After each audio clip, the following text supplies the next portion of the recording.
मी निर्मला विनायक जटार, आप्पासाहेबांची सून आणि बापूरावांची नातसून.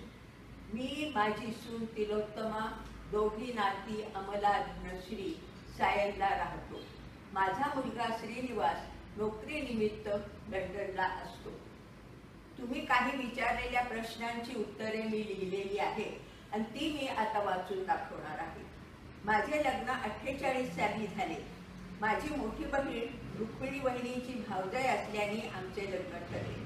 माझे यजमान 45 सालापासून अण्णा काकांबरोबर सायनला राहायला होते. आमच्या लग्नानंतर आम्ही 3-4 महिने पुण्याला 388 नारायणपेठ येथे राहिलो.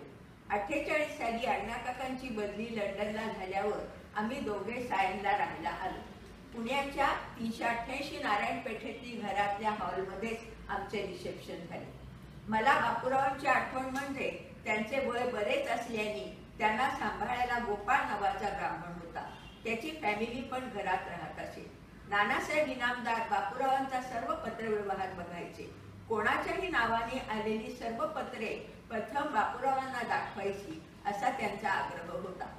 58 साली माझे सासरे चिथरू आप्पासाहेब व सासूबाई राधावहिनी जयंता, माधव, उर्मिला सायनला राहायला आले.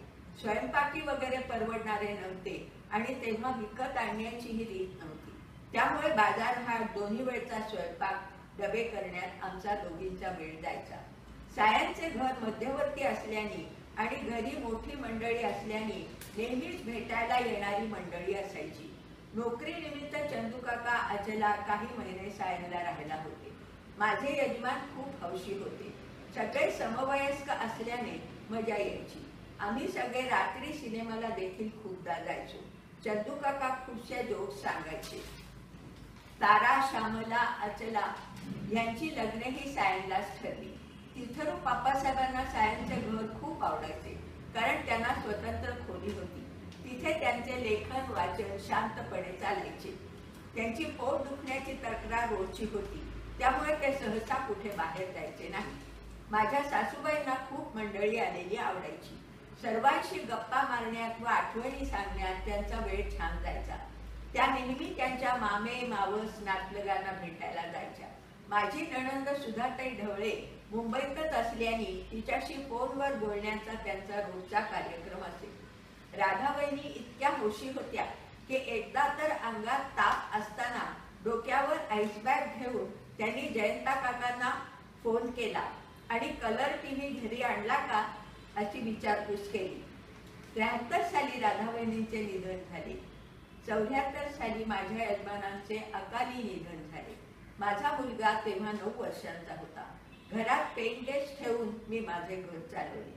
मुलगा शाळेत गेला की घरातले काम आटपून मी भजनाच्या क्लासला जायची. 15-16 वर्षे असेच माझे रुटीन होते. मी जटारांच्या 4 पिढ्यांना साक्ष आहे. मला एक खास सांगावेसे वाटते, ते म्हणजे सर्व जटार मंडळी स्वभावाने खूप शांत व सरळ मार्गी आहे. मी 87 वर्षाची आहे.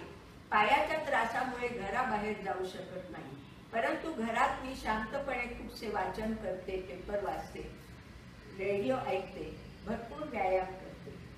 ह्या जटार कझिन्सच्या गेट टुगेदरला जमलेल्या सर्व मंडळींना माझ्या बेस्ट विशेष आणि शुभ आशीर्वाद.